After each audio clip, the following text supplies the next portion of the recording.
Bonjour à tous, soyez les bienvenus dans votre rendez-vous politique, l'a dit, l'a fait, l'a pas fait, les maires et leurs projets. Après la commune de Saint-Pierre la semaine dernière, nous sommes cette semaine à Saint-Paul. Yves Montrouge, bonjour. Bonjour Julie, effectivement, comme vous l'avez dit Julie, c'était à Saint-Pierre la semaine dernière, une sous-préfecture, celle du Sud. Nous sommes aujourd'hui dans une autre sous-préfecture, c'est celle de l'Ouest, à Saint-Paul. Saint-Paul, commune près de 107 000 habitants, la plus grande commune de la Réunion en superficie. Saint-Paul, où la maire Huguette Bello a été élue en juin 2020, mais comme elle a été élue en juillet 2021, soit un an plus tard, à la tête de la région, elle a passé le flambeau à Emmanuel Séraphin, qui était son premier adjoint. Donc Emmanuel Séraphin, qui est aujourd'hui maire de Saint-Paul, il a été élu en juillet dernier en interne au sein du conseil municipal. Merci Yves pour ce rappel. Sans plus tarder, nous allons rejoindre Monsieur le maire qui nous attend dans son bureau.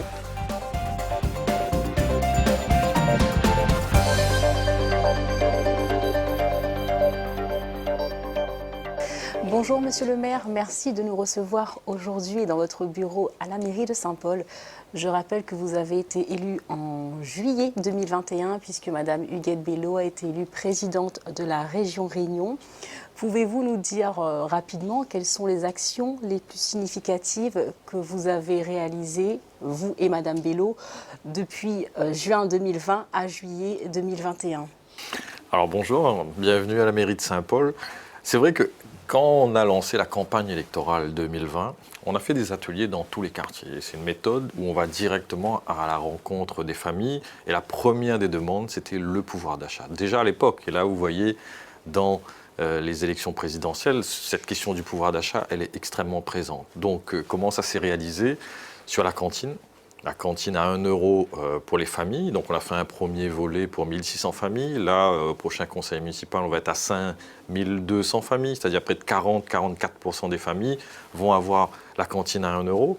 Le transport gratuit pour ceux qui fréquentent les écoles primaires. Donc, ça se fait pour les familles de Saint-Paul. Mais comme on l'a appliqué au TCO, c'est toutes les familles du TCO qui ont le transport gratuit. Et puis il y a une question importante sur la santé, où là, on est en train de créer une mutuelle. Donc on a lancé les appels d'offres, on a fait appel à plus de 2000 personnes qui sont aujourd'hui d'accord pour avoir cette mutuelle, qui permettra de réduire de 30 à 40% le coût d'une mutuelle. Et ça, on va valider ça d'ici la fin de l'année et ça permettra vraiment aux familles d'avoir du pouvoir d'achat. Donc cette question-là était essentielle et c'est déjà réalisé ou en cours de réalisation pour les familles saint-pauloises. Ça, c'est concernant le pouvoir d'achat. Jamais il y a eu d'autres actions, par exemple, menées dans d'autres domaines comme, je sais pas moi, vous n'avez peut-être pas eu le temps, logement, infrastructure, etc., concernant l'aménagement du territoire. Alors, pour lancer tout ça, il faut une organisation. Et l'organisation principale, on a remis en état les services de la mairie. Une nouvelle organisation, on a remis des nouvelles forces, on a réorganisé pour que notre programme puisse être mis en application. Ça a pris du temps parce que c'est nécessaire. Maintenant, on sait que les choses vont se réaliser. Et là, on a repris toute la transformation de Saint-Paul. Puisqu'à Saint-Paul, on a 6 bassins de vie plus Mafat, donc ça fait 7 zones importantes. Et par exemple, sur l'entrée de ville, vous avez une médiathèque qui a été construite, mais tout autour, il y a un projet d'aménagement qu'on a relancé et qui est en cours. Vous allez bientôt voir des grues à Saint-Paul, sur cette partie-là, sur le front de mer aussi, où là, on a une école qui est désaffectée, on l'a désamiantée, elle va être déconstruite, ce qui permettra de refaire la place du marché forain, de remettre du logement, des activités d'animation sur le front de mer de Saint-Paul. Sur un premier mandat, on a refait toute la partie végétale, sur les aires de jeu, sur les cheminements, sur les plâtrages en bois. Là, on lance la partie un peu plus d'aménagement et qui verra cette partie de Saint-Paul se transformer. Mais ce n'est pas que pour le centre-ville. À Saint-Paul, il y a vraiment 3 niveaux. Il y a le centre-ville, tout ce qui est urbain, donc on aura le projet d'éco-cité, si vous voulez, on pourra On en reparlera dans un instant, oui. Il y a aussi le développement des hauts qui est essentiel, parce que dans les hauts, vous avez toutes les traditions, notre culture, et c'est là-haut qu'on doit maintenir les populations qui habitent, conforter les bourgs des hauts et apporter surtout des services publics. C'est là où on nous attend sur les services publics, sur le transport, sur le service municipal, dans les mairies annexes, renforcer là-dessus. Et un troisième point qui est l'ouverture vers la mer. Parce que Saint-Paul, c'est le lieu où on a le plus de plages, la question touristique et l'aménagement de ce littoral est vraiment essentiel. Donc sur ces 3 points-là, vous voyez un peu toute la problématique qui se dégage sur Saint-Paul. Et sur chacun de ces points-là, dans chaque bassin de vie, on a des zones d'aménagement concertées pour créer du logement, créer aussi de l'emploi. Parce que sur les Pronts, c'est ce qu'on a fait, on a créé des zones d'aménagement où des entreprises s'installent. Demain, on veut le faire sur le Guillaume. Bon, là, il y a la question du foncier, mais ce n'est pas simple, on va le faire. Sur la Saline aussi, à l'entrée de la Saline, on a une zone qui est maîtrisée aujourd'hui pour construire ces zones d'activité. Parce que c'est là qu'on pourra amener l'emploi dans les hauts et conforter un peu ces bourgs des hauts qui, aujourd'hui, fonctionnent naturellement parce qu'il y a du logement, il y a des commerces de proximité. Et c'est là un peu le fonctionnement qu'on a inscrit, nous, en 2012, dans un PLU. Et c'est comme ça qu'on construit, qu'on aménage la ville de Saint-Paul. D'accord. Je rappelle, avant de passer à la deuxième partie de cette émission, et comme l'a dit Julie tout à l'heure, Huguette Bello avait été élue en 2008, mais elle a reperdu en 2014. Elle a regagné en 2020. Et ensuite, quand elle est élue un an plus tard au conseil régional, elle devient présidente. Elle vous passe la main et vous êtes élu en interne au conseil municipal. Alors, donc, la deuxième partie de l'émission, vous connaissez certainement le principe, parce qu'on va vous demander, après le petit focus sur le passé, quels sont les 2, 3, 4 ou 5, ça dépend de vous, projets structurants, je dis bien projets structurants, c'est-à-dire grands projets, que vous pensez pouvoir concrétiser avec votre équipe d'ici à la fin de la mandature, d'ici à 2026. Alors, c'est le projet d'aménagement des quartiers, donc on rebondit là-dessus, sur la ville, sur Cambé Oméga, où là on va voir cette nouvelle ville apparaître, éco-cité, avec construction de logements, construction de bureaux, faire à ce qu'on ait des circulations douces. C'est pour ça qu'on a mis par exemple les vélos électriques en location et aussi donner une prime aux Saint-Paulois qui veulent acquérir un vélo électrique, 200 € de l'État, 200 € de la commune, 400 € pour un vélo. Donc ça permettra d'avoir cette circulation douce puisqu'on va livrer des pistes cyclables le long du canal du Bernica. Mais aussi à Plateau-Caillou, il y a une zone, une nouvelle ZAC qui va se créer. Il y a la ZAC 1, la ZAC 2. Depuis qu'on est là, on a travaillé pour lancer cette nouvelle ZAC. Et là, on va ramener de l'économie, un peu de commerce et aussi de l'emploi. Enfin, de l'emploi et du logement dans ce secteur-là. Et ce qui permettra aussi d'amener des équipements que Saint-Paulois attendent. On a des gymnases pour faire des sports de combat. Ça, c'est une attente importante, donc qui est inscrit. Il y a centre d'hébergement d'urgence, donc ça inscrit dans les équipements de cette zone-là. Sur la zone balnéaire, il y a tout le réaménagement de l'Ermitage, où là, il y a des projets. On doit bien sûr continuer à conforter l'aspect hôtelier en construisant des établissements hôteliers, mais aussi arriver à loger les habitants de ce secteur. Sur la Saline, il y a un plan d'aménagement qui a été lancé, mais qui ne fonctionne pas. Donc là, il faut re-questionner et arriver à consolider ce secteur des hauts au niveau de la Saline où on a besoin de logements, on a encore besoin de commerce. Et c'est une ville qui rayonne avec Corbeil, Barrage, Ravine-Daniel.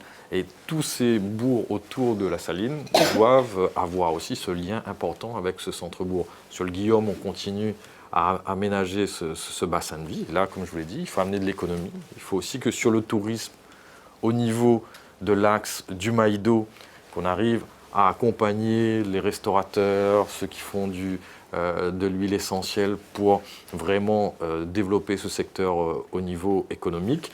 Et après, vous avez la zone La Plaine Bois de Nef, où là, il faut amener des services, il faut conforter ce secteur-là. Il manque encore un peu de logement, donc on va le faire. Et enfin, sur le secteur de Plateau-Caillou, Fleurimont et Pron, avec la ZAC 3 qui va se développer, on voit qu'on va structurer cette armature urbaine de ce secteur-là. Voilà. Et enfin, ça fait 2, Mafat. Mafat, il y a des problèmes très spécifiques, la question de l'eau, la question de l'électricité. Et tout ça, on le fait dans un cadre concerté, puisqu'on a validé nos conseils des habitants. Et chaque conseil des habitants va apporter aussi son avis sur qu'est-ce qu'on fait, qu'est-ce qu'on ne fait pas.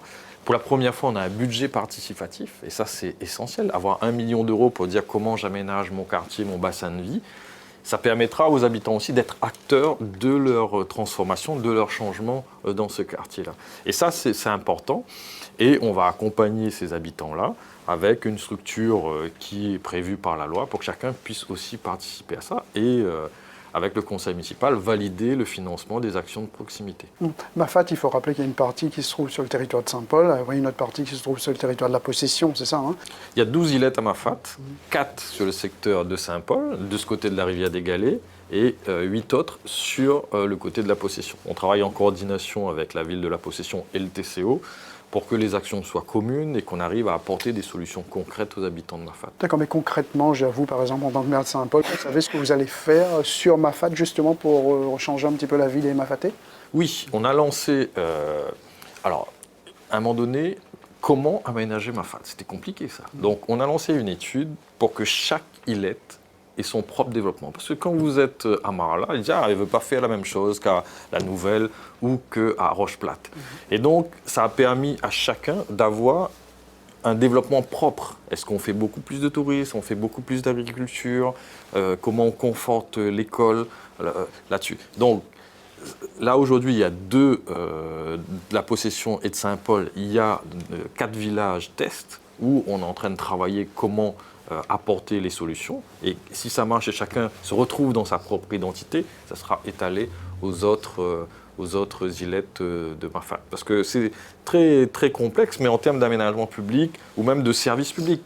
Là, on a validé quelque chose d'important à Marla. Là, on va créer un bureau de vote, parce que les habitants de Marla étaient obligés d'aller voter aux orangers.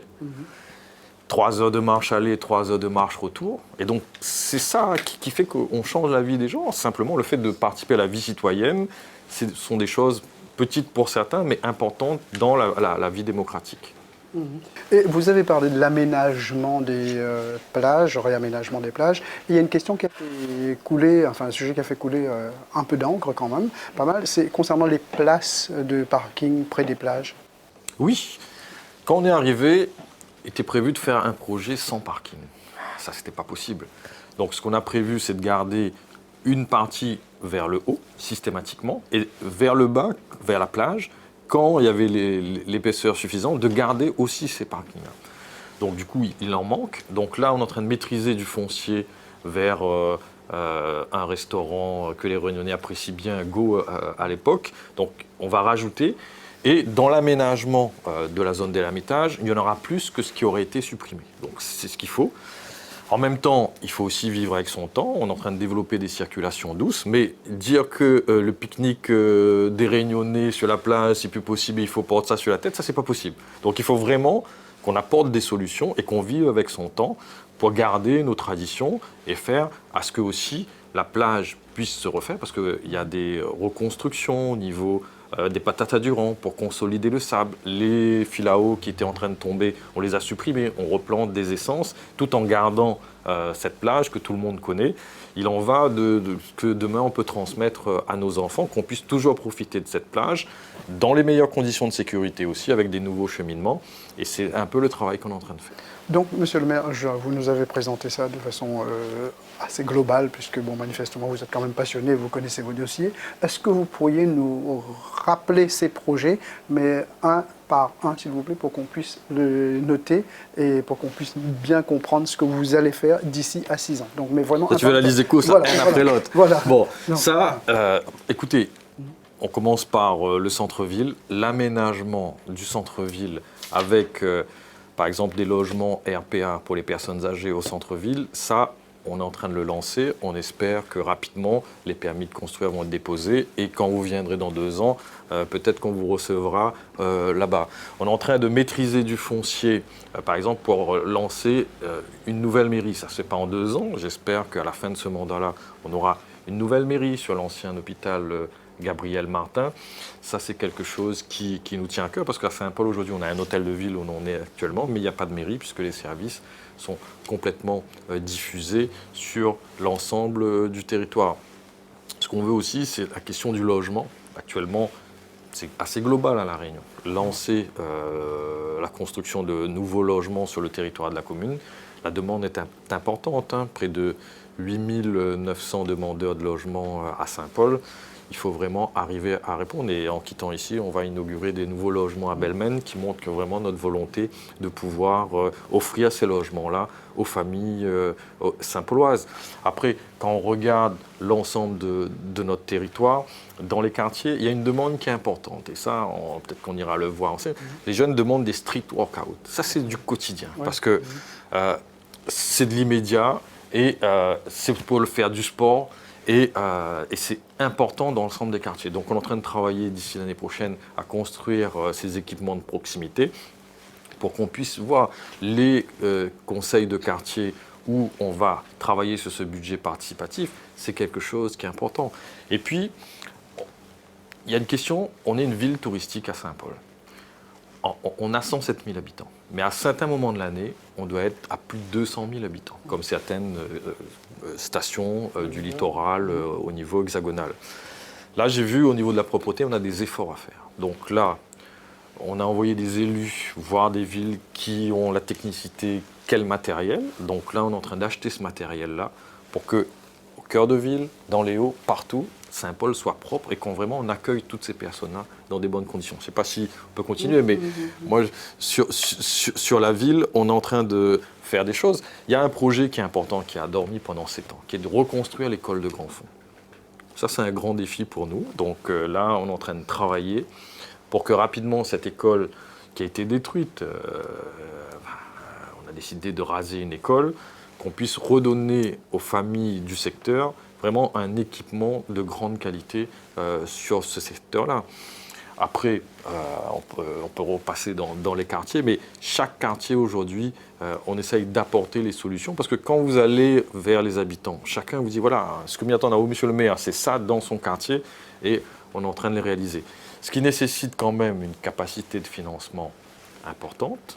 Et là, il faut gérer au mieux, et ça c'est notre grand défi, de gérer au mieux les fonds communaux pour apporter des solutions dans les quartiers. D'accord, c'est la question que je pose à quasiment tous les maires, et d'ailleurs la possession a reconnu qu'effectivement il sera obligé de recourir à l'augmentation des impôts pour financer une partie de ses projets. Et vous, est-ce que vous allez devoir augmenter des impôts pour obtenir un peu de fonds pour pouvoir justement financer tous les projets que vous venez de nous énumérer? Non, pas du tout. Non. Notre objectif là, c'est de vraiment travailler là où il y avait des orientations. Donc on peut arrêter un certain nombre d'orientations et puis relancer vers d'autres orientations et puis faire des économies. Ça, c'est quelque chose qui est important sur le fonctionnement général de la mairie et essayer d'équilibrer le budget. Donc sur un mandat, on a montré qu'on était capable de le faire et puis on a laissé 14 millions dans la caisse en partant. Ça veut dire qu'on peut optimiser ça. Il y a vraiment une ingénierie financière. Il faut aussi des hommes et des femmes qui soient dans cet état d'esprit pour gérer au mieux ces fonds publics et optimiser aussi les ressources. Puisque en arrivant, on s'est rendu compte qu'il y avait 9 millions d'euros de créances de la commune au niveau des RHI, au niveau de l'État, et rien n'avait été fait pour les recouvrir. Donc là, on a ramené près de 5 millions d'euros en faisant ce travail de fourmi, en reconstituant les dossiers dans les caisses de la commune, et ce qui nous offre une possibilité d'investir dans les quartiers. D'accord. Une petite question d'actualité, après on termine, parce que ça a défrayé un petit peu la chronique. Au niveau de la distribution de l'eau potable, tout va bien, tout va mieux?